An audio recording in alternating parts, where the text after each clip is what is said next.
Coming up on Cannabis Coast to Coast News with Alaina Pinto this week, Senator Rand Paul, a Kentucky Republican, leverages his power to pull the federal hemp ban from the spending bill.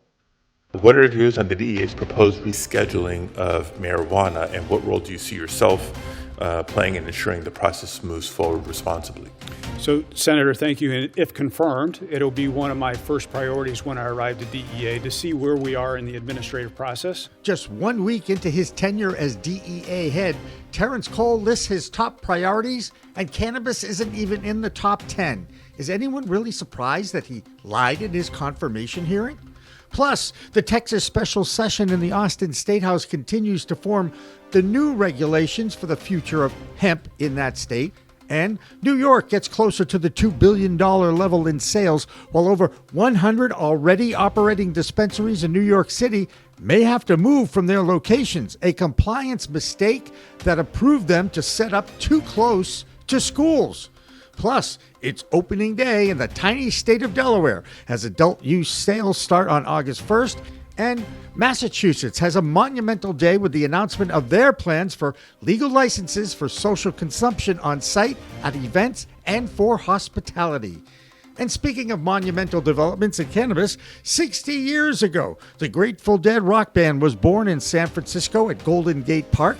This past weekend, the celebration returns for a 3-day festival with Dead Again, featuring two originals, Bob Weir and Mickey Hart, and John Mayer on lead guitar. This time, legal consumption of cannabis will be allowed and for sale. What a long, strange trip it's been over 60 years. All that and more on Cannabis Coast to Coast News with Alaina Pinto next.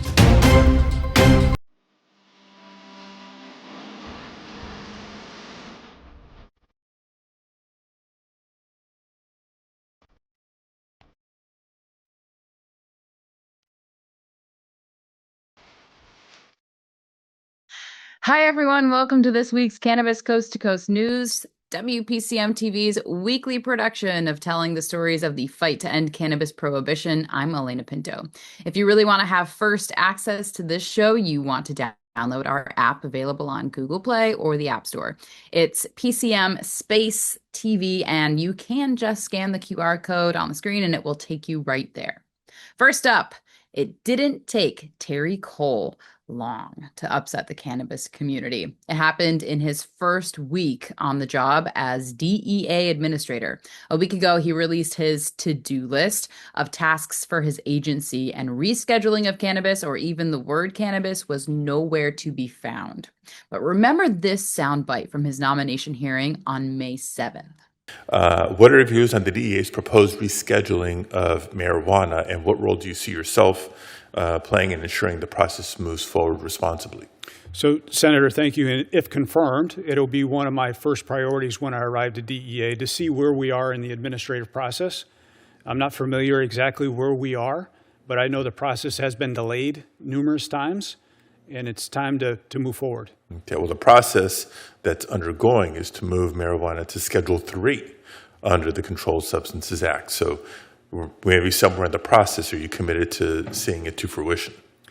I need to understand more where they are and look at the science behind it and listen to the experts and really understand where they are in the process. We know where we are. We know what the directive is. Get it to Schedule 3. Are you committed to seeing it to fruition? So I don't know. I haven't seen that. So you're leaving the door open to changing course as to... I'm leaving the door open to studying everything that's been done so far, so I can make a determination, sir. So make myself a note here. No answer to that particular question. Cole is just another politician who says one thing and does another. The bigger picture is that the prohibitionist movement continues to regain footing in our nation's capital. The prohibitionist movement of Dr. Kevin Sabet, under the veil of the nonprofit group Smart Approaches to Marijuana, released a series of ads urging President Trump to not reschedule cannabis because it impacts national security. And here's a warning: if you are pro-cannabis, this next clip will turn your stomach. America faces a choice, and China is watching. Chinese drug cartels are already embedded in America's marijuana trade, profiting while our biggest adversary destabilizes our communities. If activists get their way and reschedule marijuana, it hands China an advantage and harms American public health.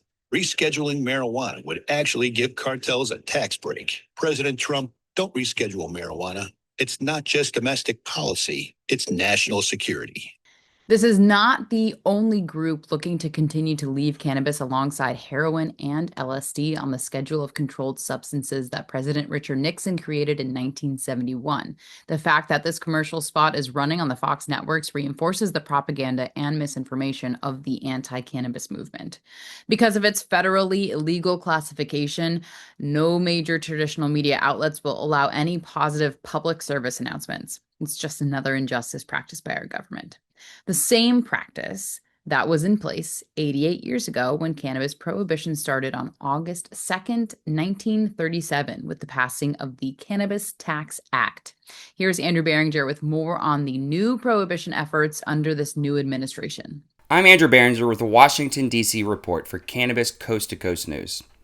The Drug Enforcement Administration is ramping up its anti-cannabis messaging, even as the Senate recently confirmed a new administrator. On Friday, the DEA's website, Get Smart About Drugs, shared an article from Psychology Today warning that cannabis use could increase the risk of depression and suicidal thoughts. The article, written by Yale professor Mark Gold, claims that cannabis is largely understudied and links youth use to mental health issues, citing recent studies that suggest a possible causal relationship.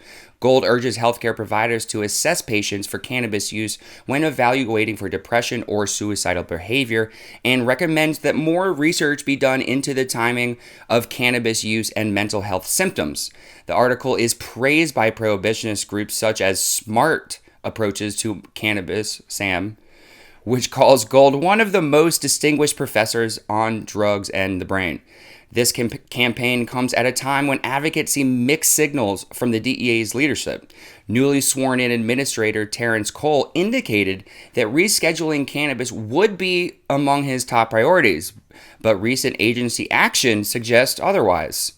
The DEA continues promoting messages warning against cannabis, from decoding drug symbols on World Emoji Day to campaigns claiming cannabis is a gateway drug.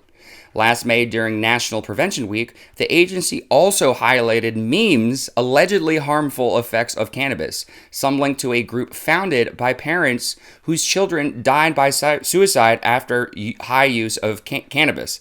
Additionally, in 2023, the DEA promoted natural high tips like becoming an Instagram influencer as alternatives to drug use. Despite this shifting political landscape, the DEA's messaging appears far from supportive of cannabis reform, signaling ongoing resistance from the federal agencies. Well, that's the Washington, D.C. report. I'm Andrew Behringer, reporting for Cannabis Coast to Coast News. There is one politician who we can give credit to this week in Kentucky, and that's Senator Rand Paul. He broke from his party's ranks this week by forcing the Appropriations Committee to take the federal hemp ban off the agenda. That industry is now breathing a sigh of relief. However, the focus returns to the state of Texas, and that's where a special session of Congress is still working on language that will allow the industry to survive and not be eliminated by a complete ban of all cannabinoid products. The Texas Senate did approve a ban on all THC-based hemp products, but now that goes to the House, where there could be some softening of the verbiage in the latest SB 5 bill. It was SB 3, a total ban of all hemp products, that Texas Governor Greg Abbott vetoed a few weeks ago and called for this current special session of his legislature. That happened on the same weekend that Abbott vetoed the hemp ban SB 3 bill that did expand his legal medical program. Here's our hemp reporter, Kerry HInkle, to sort it all out. This is Kerry HInkle with Bayou City Hemp out of Houston, Texas, and I am back again with another hemp report for Cannabis Coast to Coast News. This week, at the end of July, we have seen two major reports coming out of the hemp industry. One in DC, and as we reported in past weeks, it is the Senate Agriculture Appropriations Bill that this time has completely failed in one attempt to ban hemp products. And it's kind of amazing that it was Senator Mitch McConnell, the original author of the 2018 Farm Bill, and single-handedly one of the few people in the Senate at the time to push through hemp language that has now looked to change his tune and instead ban the vast majority of this category. But his own statesman, and Senator Rand Paul, is the one person who has held up this vehicle from passing. And it's kind of amazing to meet with Senate staff and leaders and to understand the political process, and that one person over one issue can stop a funding package that is worth billions of dollars and impacts millions of people. And yet, that is exactly what Rand Paul did. He was not going to vote on this bill if Senator Mitch McConnell chose to include his new definition of hemp. And so, Mitch McConnell, the statesman that he has been, decided to remove that language and strip it from the agricultural appropriations bill. And we anticipate that he will instead take this fight now into the next version of the Farm Bill, whenever that may happen. And at the same time, now that we celebrate a win at the federal level, we also have to turn back to Texas, where yet again, the Senate, led by Dan Patrick, has passed another ban. Now, SB 3 was in the last session. SB 5 is the version this year. Now, slightly different in that it allows various hemp products like hemp seeds and hemp hulls, but still bans all hemp consumables that have any amounts of THC, and yet they claim CBD and CBG will be legalized, but if anybody's ever grown the crop before or sold a product, you understand CBD and CBG in any meaningful way will have some trace amounts of THC. So selling CBD isolate to adults 21 and over is pretty skeptical from the hemp industry. And so we are now looking to the House and what they might do. Do they adopt HB 5, which is yet another ban attempt from the House side, or is there any kind of substitute that may happen? And so the political maneuverings will continue to happen over the next 14 days or so as the next special session occurs. But if redistricting or other larger outside issues continue to happen, are we called into a second special session where then maybe hemp products are finally addressed, is still yet to be decided. But what we do know is that the Lieutenant Governor has dug into his position to ban these products. The governor, with his veto proclamation, seems to feel the opposite way. And so which one of these two leaders will end up having the final say is yet to be determined. So again, as always, I am Kerry HInkle with Bayou City Hemp, and I will be back again next week to report on this crazy world of hemp. The state of New York reached a milestone this week when they passed $2 billion in sales. The adult use market opened in the Empire State in December of 2022 and now boasts 436 dispensaries selling legal adult use cannabis. The news is not all good coming from New York this week. Many of those dispensaries have been open closer to schools than they were supposed to be. Of course, all of them went through the licensing process and got their locations approved, but that system was flawed. And now many will have to fix their location to meet that mandate, and many are in New York City. Not an easy thing to do. The Office of Cannabis Management has their work cut out for them in order to comply with a federal regulation of being 1,000 feet away from any school. A distance our Michigan reporter Amie Carter is very familiar with. I'm Amie Carter here with Michigan Weedsters, ready to light up your week with the Michigan Report for Cannabis Coast to Coast News. Let's dive into this week's Cannabis Buzz. First up, Michigan's Attorney General Dana Nessel is pushing hard for Congress to pass the Safer Banking Act, which would finally give our state licensed cannabis businesses access to secure banking. This move could shift billions into safer vaults. About time, right? Local activist Chuck Ream, a familiar face at Ann Arbor's Hash Bash, is running for city council. He aims to stop the developer takeover and recently sparked controversy when his permit for a fun cannabis game night, Vapes and Crepes, was denied. Apparently, seniors can't vape and play bingo at the senior center because it's a public space. On another note, the CRA recently fined 25 cannabis businesses in June for infractions like sloppy advertising and unauthorized deliveries, totaling over $160,000 in fines. Looks like businesses need to keep it compliant to thrive in this growing market. That's the highlights for this week. Stay lifted, Michigan. This is Amie with Michigan Weedsters for Cannabis Coast to Coast News. The California State Fair is winding down this past weekend, and for the most part, it was a huge success. This is the first time that a cannabis dispensary was allowed to sell their products and run a contest for growers. Embarc was the designated legal dispensary for this year's state fair, and executive producer Jimmy Young talked with their CEO, Lauren Carpenter, this past weekend. Thanks, Alaina. We're so happy to have someone from California with us this weekend because it's been a big couple of weeks in California. First, the California State Fair opened up its doors and their patrons, if you will, to the cannabis experience. And that state fair only identified one dispensary to actually run the dispensary on location at the fair, and that would be Embarc. Embarc. And Lauren Carpenter, I won't spell her last name, is the CEO, and she joins us now. Lauren, thank you so much for pulling yourself away from another cool event, the Dead celebration, to join me for a few minutes. So thank you. Thank you. And tell me, how did Embarc, how did you get to be picked? Is it because you're the best dispensary, you have the best stuff, the best prices? What was the political machinations here to get you in the door? I think the true answer is because we have the most patience. So it took probably 5 or 6 years to get to the point of being able to actually purchase and consume cannabis at the California State Fair. But we really, I think, patiently worked alongside Cal Expo, which hosts the state fair, and the state fair board of directors, police chiefs, regulators at the local and state level. I mean, you name it, we've talked to them over the past 5 or 6 years to make sure everybody was comfortable getting to this point. Now, that's fantastic because in California, as you know, they just raised their excise tax again. So they hit you with another tax, right? They don't make it easy for you, even in a friendly state like California. How has that increase in the tax been working for your bottom line?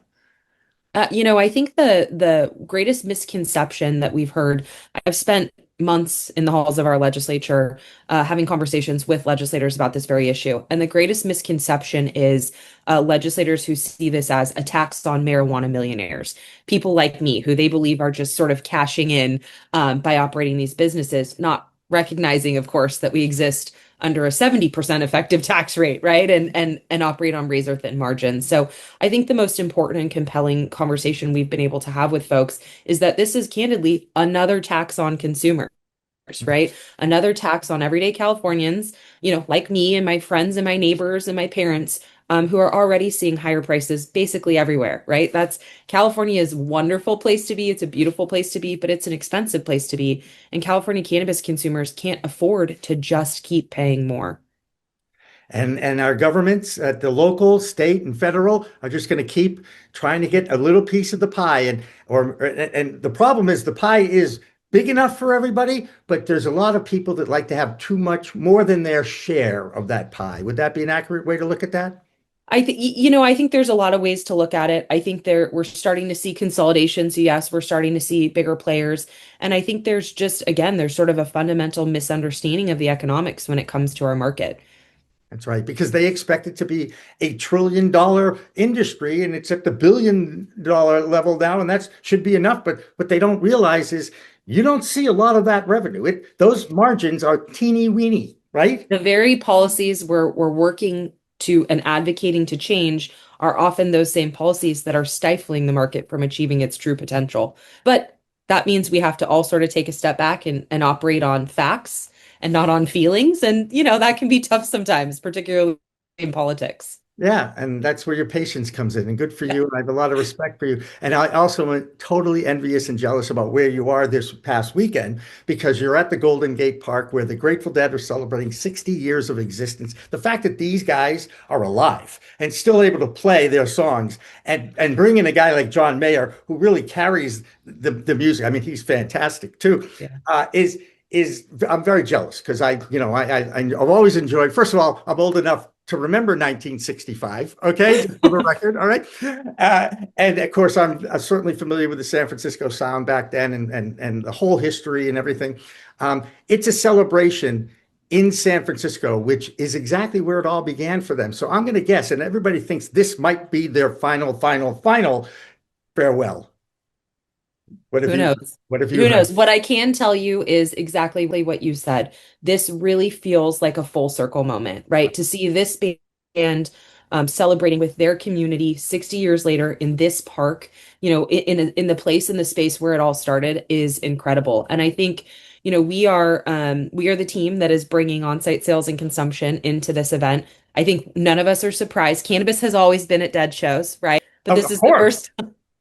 This is the first time it's been sold legally. And I think there's something really beautiful. We've really focused on bringing a number of small legacy farmers from the Emerald Triangle back down from the hill and into the park for this celebration, because there's this full circle celebrating at the same time this band was starting is when these farmers were running up to the hill to escape persecution.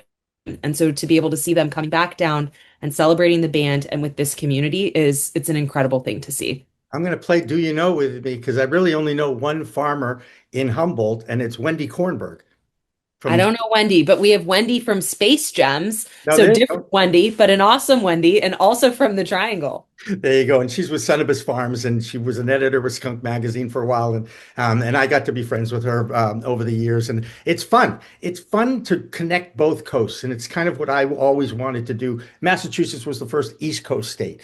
And I have friends in California, and I've nurtured them. And now I have another one. And I so thank you for joining us and lending us a little local perspective on what is the most important thing to work with the community like you are. And you said the word, it's patience, right? It's you manage your expectations and you adapt and improvise to whatever comes in front of you, right?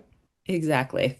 Terrific. That's Lauren Carpenter. She is the CEO of Embarc, a dispensary in California, and we will have more of Cannabis Coast to Coast news after this. As you might know, our executive producer, Jimmy Young, and I are both residents of Massachusetts. And this week, the Bay State finally announced their available licenses for social consumption. The social consumption license was part of the original ballot question that was passed by voters in 2016. And it took until this week to finally come up with the regulations for the public to comment on. These regulations will dictate the rules for that new part of the legal adult use cannabis market. And you can imagine there will be plenty of public comment. Here's Curtis Emery, also in Massachusetts, with more in his Bay State Cannabis Report. I'm Curtis Emery, a bud tender from Resonate in Worcester, Massachusetts, with the Bay State Report for Cannabis Coast to Coast News. Monumental news out of Massachusetts as the CCC has officially voted to move forward with its highly anticipated social consumption framework. The late hours of its session last Tuesday, the CCC voted to move forward with the framework. The framework includes 3 licenses: supplemental, hospitality, and event organizer licenses. The CCC also divulged information on just how these licenses will be divvied up across the state. For the first 5 years of social consumption here in Mass, the licenses will be given to companies registered with the CCC Social Equity Program, micro businesses, and craft cooperatives. A win for Mass Cannabis. Next step for the framework, it is open to public input with a final vote by the CCC for fall 2025. Another continuing story out of Massachusetts, as 24 cannabis testing companies across the country are suing Massachusetts-based medical equipment manufacturer Revity Health Sciences. A refiling of a suit originally filed in 2021 at the Suffolk Superior Court is claiming $1 billion in damages from Revity Health Sciences. The suit alleges that Revity Health Sciences sold equipment which was not suitable for cannabis testing, as it habitually has flaws in the testing results.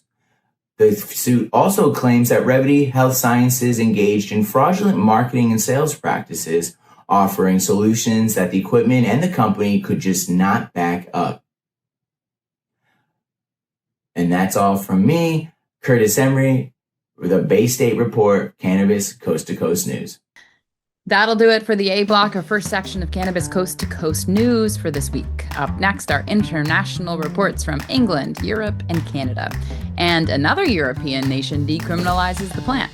Cannabis Coast to Coast news continues after this break.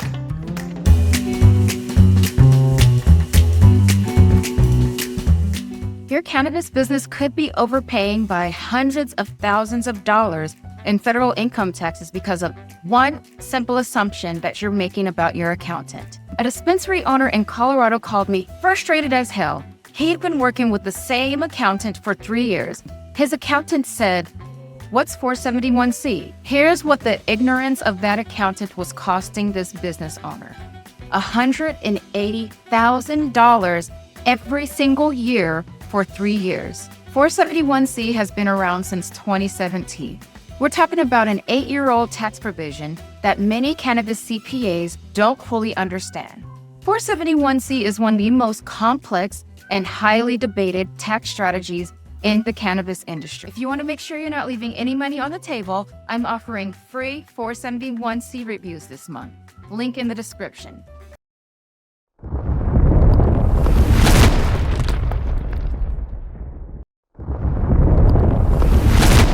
Accounting Buds has grown into Buds Group, the same award-winning quality, now with more service offerings. Buds Group, your best buds in the biz.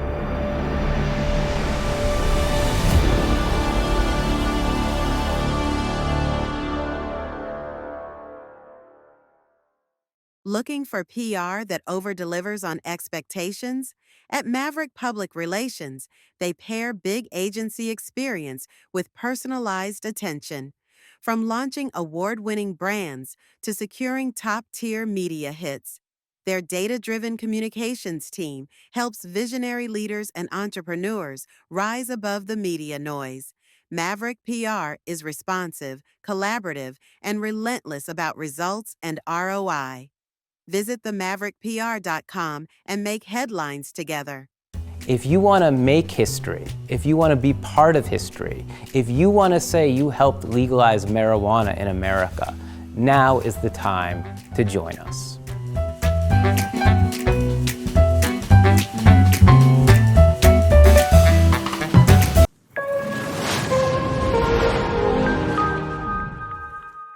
Welcome back to Cannabis Coast to Coast News. This is the B block, or second section of our news show. I'm Alaina Pinto. There is another European country entering the legal space of cannabis. This time, it's the country of Turkey that has decriminalized low THC cannabis products. Now, only licensed pharmacies will be allowed to distribute the plant medicine, but there will be health products, supplements, and personal care items for sale and by prescription. The Ministry of Agriculture will regulate the growers, and the Ministry of Health will set up regulations for the licensing, processing, and sales. You will have to get a doctor, though, to write a prescription for you to take to those licensed dispensaries in that country in order to get your medicine. With more from across the pond, here's Ben Stevens, the editor of the Business of Cannabis, with the European Cannabis Report. I'm Ben Stevens, the editor of Business of Cannabis, with this week's report from Europe for Cannabis Coast to Coast News. More and more European governments are acknowledging a simple fact, that cannabis prohibition has largely failed to reduce use or dismantle illegal markets. In response, an increasing number of countries are rethinking their approach. The Czech Republic, as an example, which we've spoken about extensively in the past, continues to move ahead with partial legalization. But now even more cannabis conservative countries like Turkey are introducing restricted access for things like medical cannabis. Now Slovenia is taking its own step toward reform. Lawmakers from the ruling coalition, made up of the Freedom Movement and the Left, have introduced a bill to regulate personal cannabis use. Natasha Sukic, a member of parliament from the Left, says this proposal reflects the will of the people. She pointed to the volumes of data suggesting that cannabis poses no greater health risk than legal substances like alcohol and tobacco. The bill is designed not just to regulate use, but to help remove stigma surrounding it. The draft legislation follows a non-binding referendum held in the 2024 European elections, where a narrow majority of voters supported the legalization of cannabis for personal use, and a large majority backed legal cultivation for medical purposes. If passed, the new law would allow adults to grow a limited number of cannabis plants, carry small amounts in public, and possess larger quantities at home, as seen in Germany. While sales would remain banned, individuals could share cannabis in small amounts without payment. A separate law passed in June already permits private companies to grow cannabis for medical use under license. The bill also addresses road safety and workplace rights. THC for drivers would be strictly enforced, with escalating fines from 300 to 1,200 euros based on concentration levels. Police would be authorised to test drivers, but employers would be barred from drug testing employees for cannabis, citing consumer protection laws. Despite backing from the coalition, the proposal is yet to win over all government partners.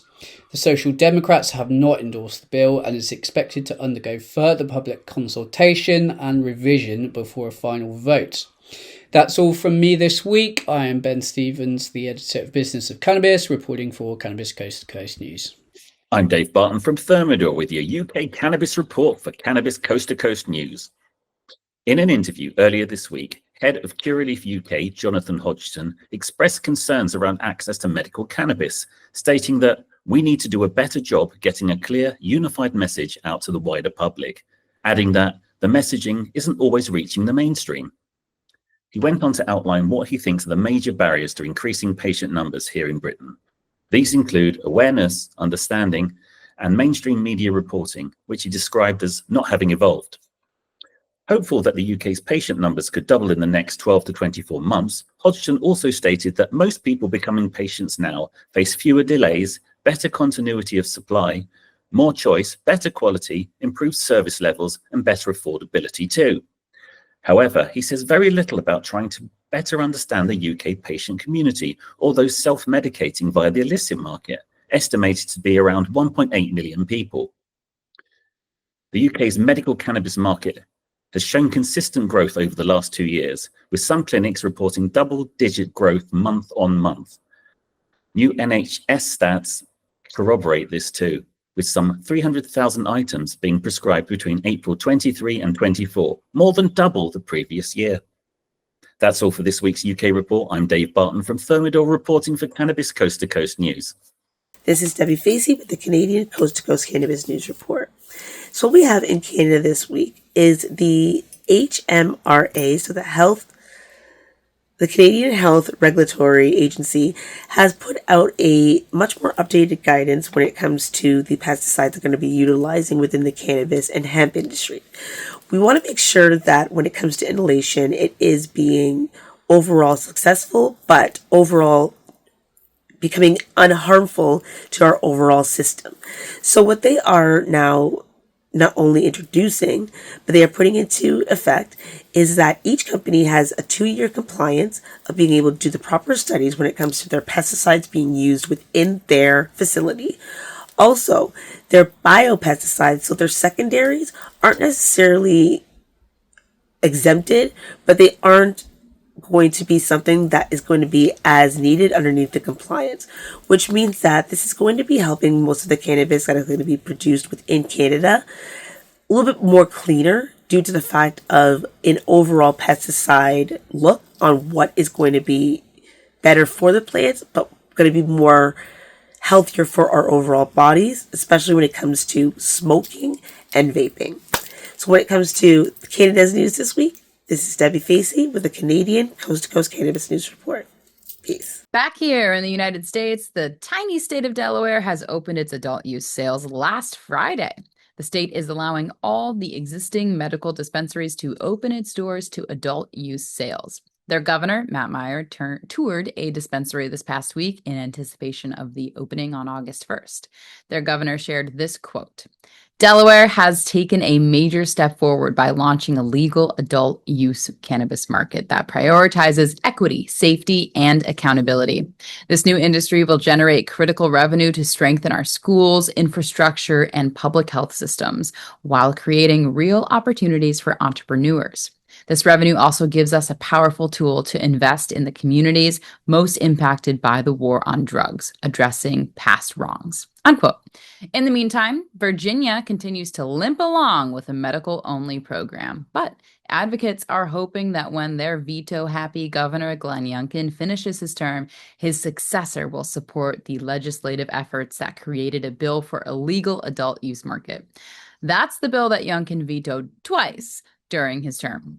Joe Parsons is confident change will come soon. Here's his Virginia report for this week. I'm Joe Parsons with the Virginia Cannabis Connection from Higher Education's Coffee Talk, sponsored by 97.5 3WV, and reporting from Cannabis Coast to Coast News. I reported last week about the confirmation of Terrence Cole, the former Secretary of Public Safety in Virginia, and now the acting head of the DEA. During the confirmation process, he made a promise to make the rescheduling process of moving cannabis from Schedule 1 on the CSA to Schedule 3 his top priority. If you remember, I said I was a little skeptical. As the story has unfolded over the last week, I was right in my reservations and feelings on the issue. Earlier this week, the DEA released Terry Cole's strategic priorities.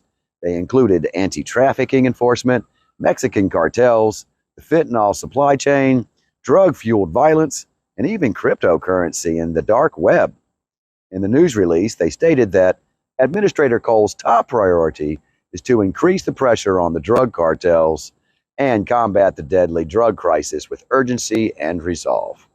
While reducing cartels is very important, it is miles away from the top priority that he used to be confirmed to his position. Now, only a little more than a week into his job, cannabis has once again been pushed out of the top 10 list, and in the latest press release, it's missing altogether. Cannabis has been wrongfully placed on the same level as LSD and heroin for now 55 years, and the same urgency and resolve should be used to allow for the growing industry to have safe banking, fairness to patients, and allow for more needed medical research that has already been established to continue. We don't know what Terrence Cole will do in the years to come, but as of right now, he has shown the cannabis community that he's nothing more than just smoke and mirrors. Well, that's going to do it for this week from Higher Education's Coffee Talk, sponsored by 97.5 3WB in Charlottesville, and reporting for WPCM TV's Cannabis Coast to Coast News.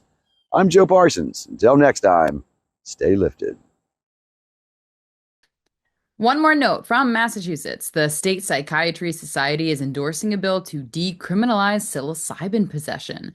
There are 1,400 psychiatrists in the Bay State, and this is the first time a psychiatric association has endorsed the drug, which has been hailed as a great tool in battling mental illness. Now let's head down to the Southwest, where our Nevada and Tribal Lands reporter Tina Tasaka reports from every week. This week, she traveled to New Mexico for a trade show, but don't think a change of state will stop her from telling the story from Nevada. This week, she has that and the latest on the rollout on tribal lands. Here's Tina. I'm Tina Tasaka with 420 Technologies, and this is the Nevada and Tribal Nations report for Cannabis Coast to Coast News. As I'm doing a little roadshow and attending the Cannabis Banking Symposium, I'm reporting remotely from the stunning Santa Ana Star Casino in Bernalillo, New Mexico. This was the first Indian casino when it opened in 1993. This Indian gaming casino, owned by the Pueblo of Santa Ana tribe, is beyond full service with a luxury hotel, conference center, bowling alley, restaurants, casino with 1,300 slots, and the stage at the Star nightclub. This week, cannabis bankers, regulators, credit unions, and CRBs, cannabis-related businesses, came together to talk about the big pain points in cannabis, banking and payment options, due to cannabis leaning heavily on being an all-cash business. Two powerhouses, Association for Cannabis Banking and NASCUS, National Association of State Credit Union Supervisors, came together to continue to build these alliances within the banking community so we can further extend great banking services to all cannabis companies across the U.S. safely, securely, and compliant. In Nevada, the first cannabis-friendly hotel, the Lexi, has accumulated liens for unpaid water, garbage, contractor invoices, room taxes, and a $11.6 million default notice on a loan. Property taxes are 3 years delinquent, totaling about $114,200 plus $36,230 in penalties. The owner, Alex Risk, has decided to sell the hotel to pay the debts. That's it for the Nevada highlights and tribal nations. I'm Tina Tasaka with 420 Technologies and Cannabis Coast to Coast News. There's another multi-state operator that is in trouble. Ayr Wellness has entered into a restructuring phase and will sell off assets in many states, including Florida, Ohio, Nevada, New Jersey, Pennsylvania, and Virginia. As part of this new agreement, Ayr Wellness's seniors shareholders will purchase some of the assets in those states, as well as take on some debt liability. The company is also taking on a $50 million debt liability that will allow operations to continue until the asset sales are completed. Another multi-state operator with a base here in Massachusetts is MaryMed. They announced this week that they are taking over management of Tilt Cultivations and Processing Facility in Pennsylvania. The deal allows MaryMed to take a 12.5% gross revenue fee in exchange for its management team. Next up is the impact on the stock market for cannabis stocks, and here's our man Doug Miller, who is high on Wall Street. I'm Doug Miller from High on Wall Street with this week's Cannabis Stock Report for Cannabis Coast to Coast News. Fresh forecasts suggest U.S. cannabis sales may top $44 billion in 2025, fueled by adult use expansion in 20-plus states. However, California's proposed 19% excess tax and increased licensing fees have raised alarms. Business leaders warn of a potential extinction event if operating costs rise too steeply. And Aurora Cannabis is making big waves, not in Canada's recreational scene, but on the international stage. The company has fully pivoted to medical cannabis, reporting a 93% year-over-year increase in global medical sales, now outpacing its domestic Canadian revenue. Their annual general meeting is set for August 8th, and all eyes will be on future international moves. Aurora is also earning praise for its Strains for Heroes initiative, donating 5% of its profits to veteran organizations, combining purpose with performance. So let's see what Aurora's stock chart looks like. It is trading around $4.48, and we could see some market pullback for a few weeks, but then it's going to set up and run. So trade smart and lock in those profits. And that's this week's Cannabis Stock Report. Reporting for Cannabis Coast to Coast News, I'm Doug Miller. One of the most interesting developments in the acceptance of adult use sales of cannabis is the impact on the alcohol industry. Daily use of cannabis has already surpassed daily use of alcohol, and that industry wants to make sure they get in on the THC-infused beverages market. That part of the industry is one of the fastest growing sectors. Two brands that are eyeing investments in cannabis is Constellation Brands and Pernod Ricard. Reuters reports this week that Constellation Brands, which makes Corona and Modelo, are in talks with THC-infused brands, while Pernod Ricard, the makers of Absolute Vodka, has already met with Brez, an infused beverage company. In the Reuters report, though, the first half of this year, United States beer sales are down 6%, and wine and spirit sales are down 5.6% and 9% each. The alcohol industry has the luxury of being able to adapt and even take advantage of the cannabis sector, which is struggling to survive. In the meantime, Oklahoma is continuing to get signatures to launch its ballot initiative for adult use sales in the 2026 election. Here's Kimmie Cannabis with an update from her state.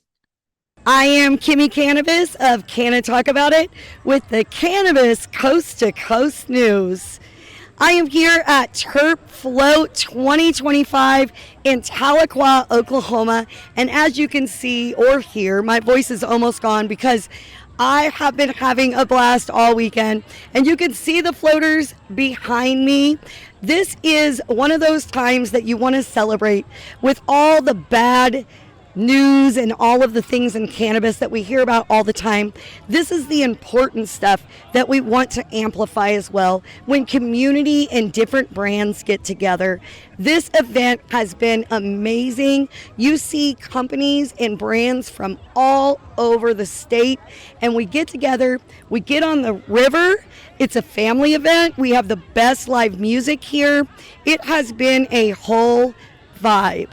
So I have a couple people that I would like to bring on and ask them about their Terp Float experience.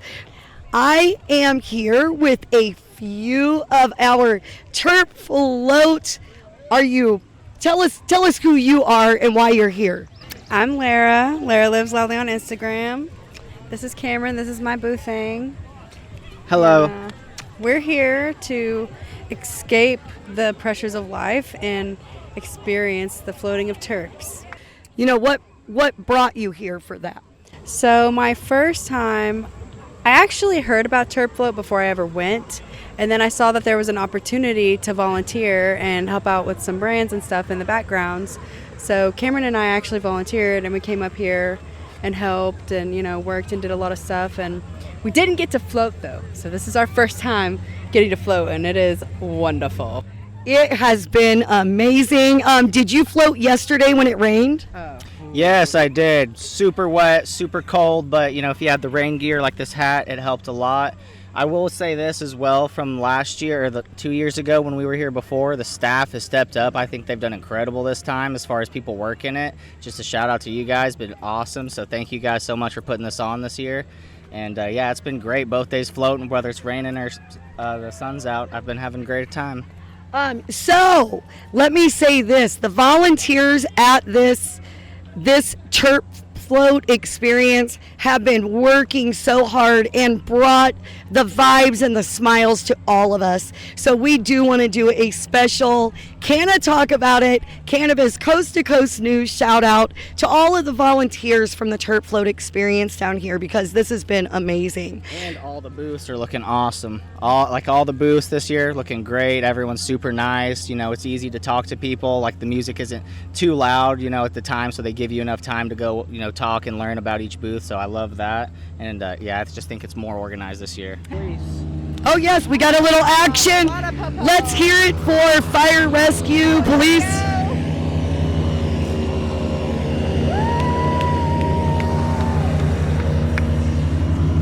We are live, folks. Well, that is it from Terp Float 2025.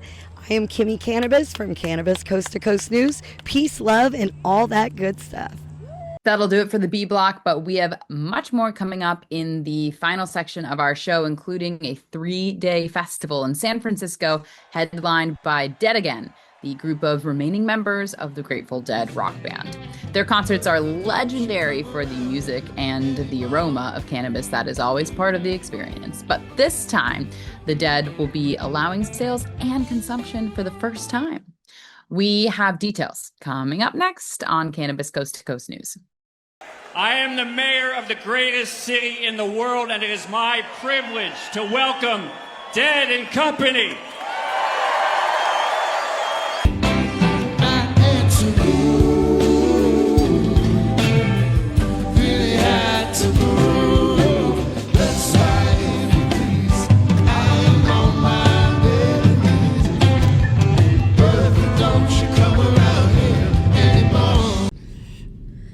Hi, I'm Tina Tasaka with Oh Yes. And I am Tanya Griffin with Pro Cannabis Media Coast to Coast. Jimmy, we met and we wanted to say hello. Hey, Jimmy. So we're going to end the conference. Hi, Jimmy. Thanks to those chronic pain issues, I've been a medical patient in Massachusetts for almost 10 years now. I remember my first trip to a dispensary just outside of Boston, and I told the bud tender I didn't want to smoke it anymore, so I tried edibles, then tinctures, then vaping, and now, if I'm going to smoke, I only use the Weejits filtration system. What?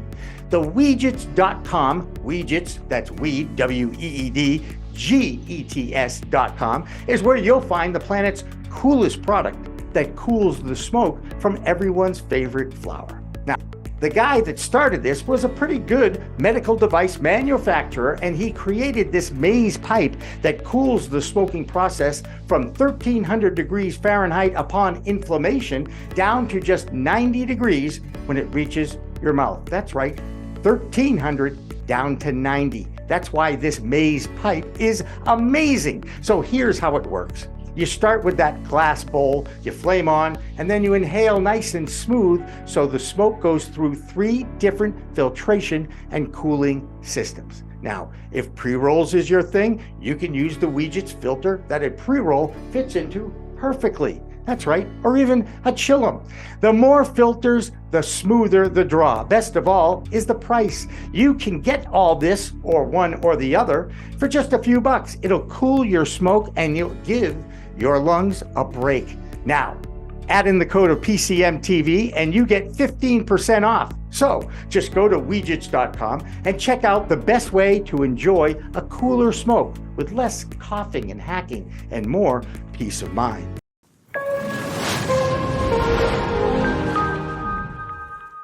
Hi, everyone. Welcome back to the C Block, or final section of Cannabis Coast to Coast News. I'm Alaina Pinto. Final reminder to download our free app at Google Play or the App Store. You can scan the QR code and it will take you right there. If you search it, just don't forget to put a space between the PCM and TV. While you're at it, have you subscribed to our YouTube channel yet? Pro Cannabis Media is still the name of the channel, but we are rebranding to WPCM TV, and we are only 68 away from 16,000, so please subscribe.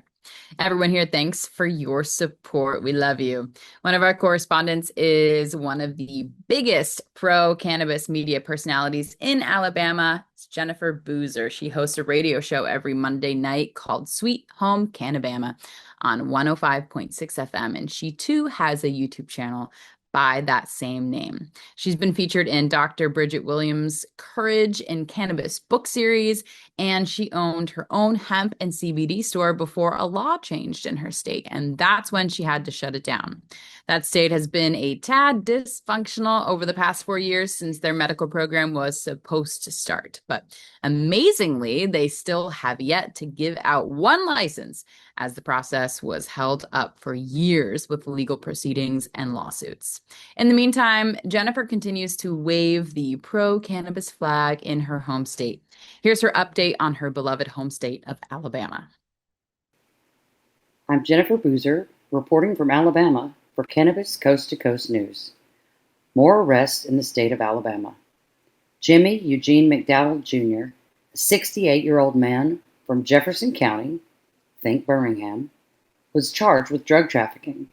A tip was called into law enforcement and drone footage was used to see that he had 26 cannabis plants growing on his property. He was arrested and given a $500,000 bond and bailed out on July 31st. Let's compare that to another arrest in Jefferson County this week. A woman working for DHR was arrested. She left a 3-year-old boy in the back seat of her vehicle in front of her home for over 5 hours after forgetting he was there. And sadly, the little boy died. She was given a $30,000 bond. The state of Alabama has decimated the industrial hemp industry with HB 445 shuttering businesses and making citizens into felons, all under the banner of Save the Children, while children all over Alabama are being abused, trafficked, and yes, killed, and no one's protecting them. We're going to unpack these things on Sweet Home Cannabama this Monday night at 7 o'clock. You can join us on FM Talk 106.5 every week, and you can watch us live from the Sweet Home Cannabama YouTube page. This week, we're speaking to Joe Hickey Sr. and comparing how hemp and tobacco are regulated by the federal government. Stay tuned. I'm Jennifer Boozer Stewart, reporting from Alabama for Cannabis Coast to Coast News. And here's what's happening in New Jersey's cannabis scene. Well, we're following up on an earlier report about New Jersey officially endorsing their cannabis consumption lounges, giving adults a place to actually consume and enjoy their purchases. The first approvals went out to Sunny Tian and High Rollers, both in Atlantic City, and Ginseng Dispensary located in Mercantville. And Ginseng actually opened its doors early in July 23rd. And just a reminder, everyone must be 21, of course. And for a medical patient, you have kind of lucked out. You can actually bring your own product to the 2 dispensaries, High Rollers and Sunny Tian, and in Atlantic City, and you'll only get charged a $5 fee at High Rollers for bringing your own products. Now, heading up to up the turnpike, two women-owned businesses I wanted to tell you about. Butter Cake, owned by founder and CEO Martha Figaro, is actually taking on investors now. So if you ever wanted to get into the cannabis industry, now's a great time to reach out to them on their social media platforms for more information. And welcome to the neighborhood, Lady L Dispensary, a new woman-owned dispensary in Jersey City on the west side at 547 West Side Avenue. Has their grand opening coming up in September, soft opening going on now. There's plenty to enjoy there besides the beautiful art decorated space. And you've got delivery, you've got a host of great product selections there. And so I hope to see you there. I'm Jill with the New Jersey Report for Cannabis Coast to Coast News. Thanks for watching. See you next time. In many states that are just opening their medical or adult use sales, two things happen on a regular basis.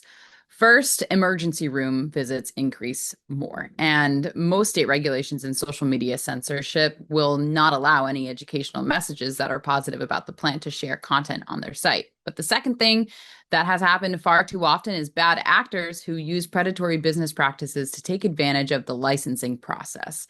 It happened in Fall River, Massachusetts, when the mayor there ended up going to federal jail on bribery and fraud charges. But now in Connecticut, the Attorney General, William Tong, has filed a $2.5 million lawsuit against, quote, Make CT Better LLC. The AG is alleging that the two owners, Michael Tedesco of Fairfield and Zafir Iqbal of Hartford, promised to deliver cannabis licenses, but they did so with forged documents. These guys scammed 70 businesses out of $25,000 to $30,000 in fees each, with promises to ease access to the licensing process in that relatively new adult use state. No such issue in Maryland, at least as of yet. Here's Christopher Bright with our Maryland Cannabis Report. I'm Christopher Bright from the Enlightened Voice. Welcome to Cannabis Coast to Coast News. I'll be bringing you the latest cannabis headlines from Maryland. In Cumberland, Maryland, workers at the Apothecarium, a dispensary owned by terrorists, are raising alarms after exposure to paint fumes caused serious health issues. Employees reported headaches, nausea, and dizziness, and also vomiting after painting occurred without proper ventilation or prior notice. Many were unable to finish their shifts or return to work, forced to use personal paid time off to recover. Complaints have been filed with Maryland and federal OSHA, triggering an active investigation. Workers have also contacted elected officials and workers' comp lawyers. Safety data sheets requesting during the initial July 2nd incident weren't provided until late July, despite legal requirements. A union air quality monitor later detected high levels of harmful compounds during a second painting incident on July 1st, which the company disputed. Amid an ongoing labor dispute, UFCW Local 27, representing the workers, demands a halt to indoor chemical use without third-party clearance, restoration of used PTO, and immediate contract negotiations. And now we have our content creator of the week. I would like to shine a spotlight on Sonny from Strain Chaser Sonny. His reviews of Maryland cannabis products is both informative and entertaining. One of the most consistent reviewers. When he is alone, he's funny, but when his friends join in, it's a great time. Check him out on his IG or YouTube at Strain Chaser Sonny. And that's all for this week's Maryland Cannabis Report. I'm Christopher Bright from the Enlightened Voice, reporting for Cannabis Coast to Coast News. What's up, everybody? I'm Mark Allen, the Chicago Clone Guy, reporting from just outside of Chicago, Illinois, for Cannabis Coast to Coast News. Thanks for tuning in. This is Bird. Always something going on here in Chicagoland. Apparently, there's going to be a new dispensary being opened up by 10 retired cops.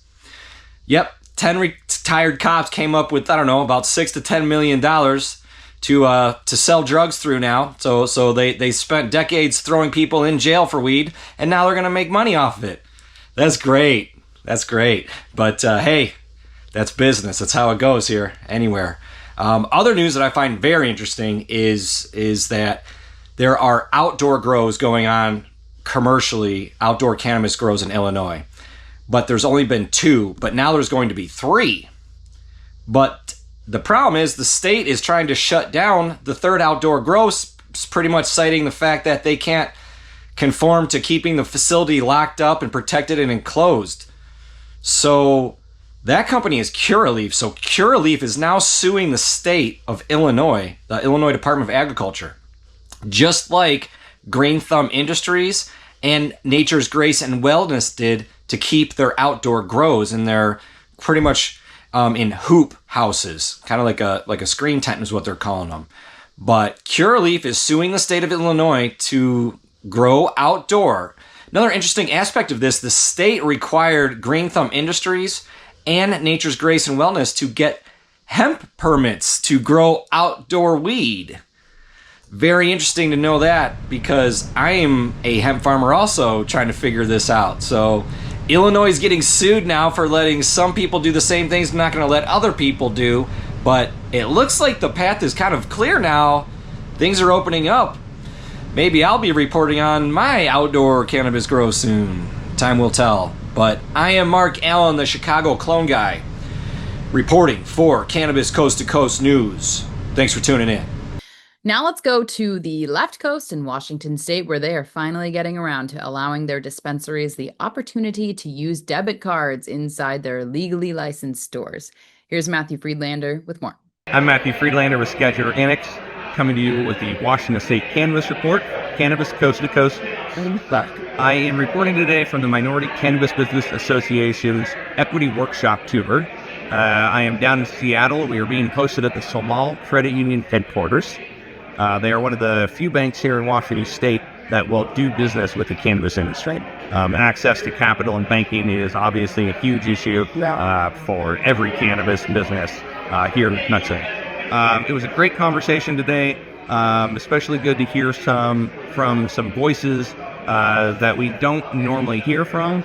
New perspectives are always good, and today's topic was about the economics of cannabis. In particular, how this affects minority cannabis-owned businesses and the new equity licensings that are coming online in many states across the nation. Here in Washington, we have a new round of equity retail licenses coming out in the process right now. So again, great conversation to have, great group of people. Always love getting together with our cannabis community here in Washington State. So that's what I've got for you this week out of Washington. This is Matthew reporting for Cannabis Coast to Coast News. Don't forget to like, share, and subscribe. I'm Marianne from Alibi with the Oregon Cannabis Report for Cannabis Coast to Coast News. Many of Oregon's cannabis businesses are struggling with unpaid receivables. The OLCC, our regulators, have steadfastly refused to intervene, saying that they don't want to have anything to do with licensee-to-licensee disputes. This has created challenges as licenses are often transferred or sold and the debt's not resolved with the sale. There have been instances where unscrupulous operators will transfer their license to a family member just to get out of paying off the debts. The regulators and the legislature are now open to working on this issue. Licensees and the Oregon Cannabis Trade Association, CHOW, are now developing plans and brainstorming ideas around a solution. Stay tuned as this progresses. I'm hoping for a solution that will help licensees and all related businesses. That's the Oregon Cannabis Report. I'm Marianne from Alibi with Cannabis Coast to Coast News. The state of Kentucky has started to grow cannabis for sale in its new medical program. Half plants arrived in greenhouses last week, and now regulators are predicting that the market could open as soon as October. With more from her home state, here's Robin Alford.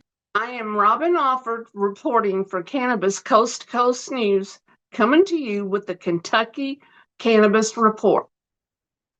Governor Andy Beshear sent a letter to Donald Trump to finish rescheduling what President Biden had gotten started.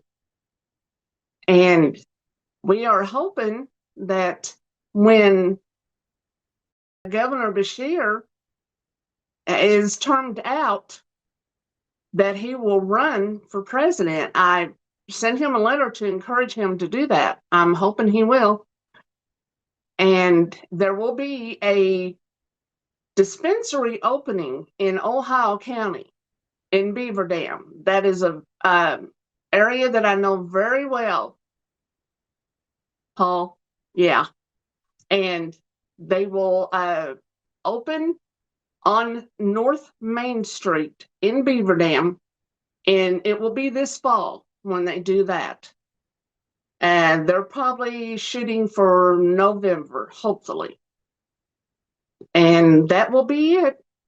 And this is Robin Alford coming at you with the Cannabis Coast to Coast News, reporting for Kentucky. I'm Christina Brisson with Over the Top Renovations with your weekly Ohio Cannabis Report with Cannabis Coast to Coast News.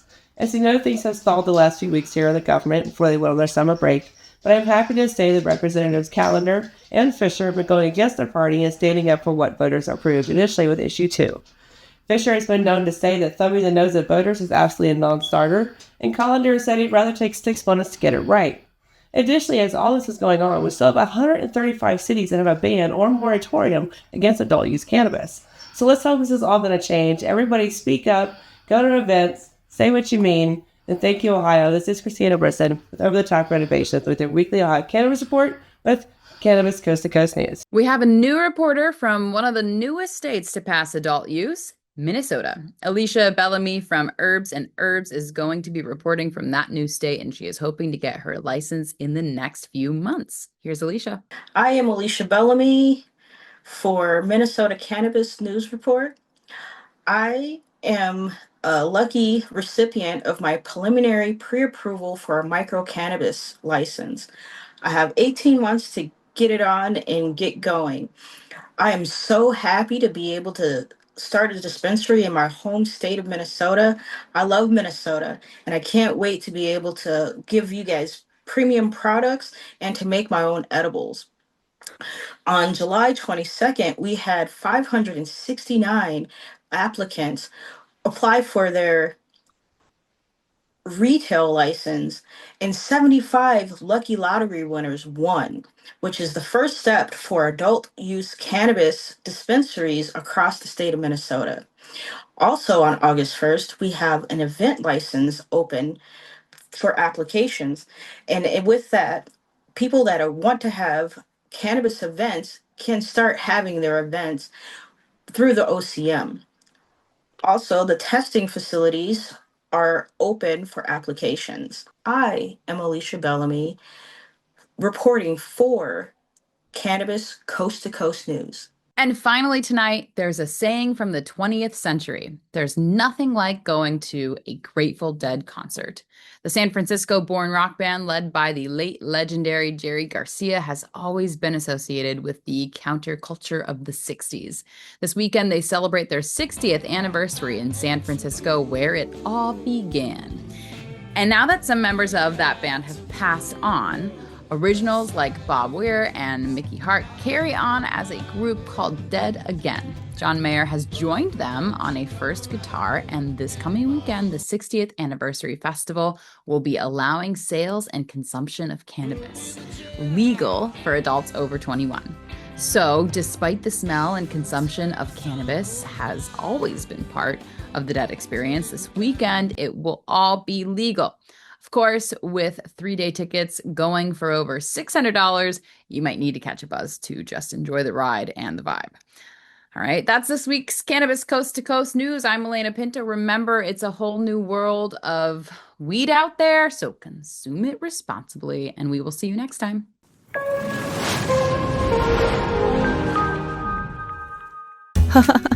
I think I messed up. Did you know there's a place that covers all the cannabis news you need? Pro Cannabis Media is now WPCM TV, your go-to website for things cannabis. WPCM TV is the CNBC of weed, bringing you the latest news you need. Amy Carter. This week, she reports from inside the State House in Lansing. I'm Amy Carter from Michigan Weedsters with this week's Michigan Report for Cannabis Coast to Coast News. And talk shows about all things cannabis. Well, thank you, and thank you for all you're doing to get the word out. Like, this show is so important. It all started back in 2018 when Emmy award-winning talk show host Jimmy Young kicked it off with the In the Weeds podcast. That it's not just any generic paper towel. You do have a brand that you use, right? Yeah, we live or die by the bounty. I mean... the quicker picker-upper! I love that! His mission? Building an army of multimedia journalists and podcast hosts who are documenting the fight to end cannabis prohibition in this country and around the world. Fast forward to today, and we've got the nation's only weekly cannabis coast-to-coast news program with Alaina Pinto. Hi, everyone. Welcome to this week's Cannabis Coast to Coast News, WPCM TV's weekly production of the fight to end cannabis prohibition in this country and around the world. I'm Alaina Pinto. Delivering the nation's only TV news-style program. Since June 2021, WPCM TV has racked up over 1.3 million views with 17 million impressions and picked up over 16,000 subscribers on YouTube alone. Now we even have our own app. For more information, contact the team at WPCMTV.com.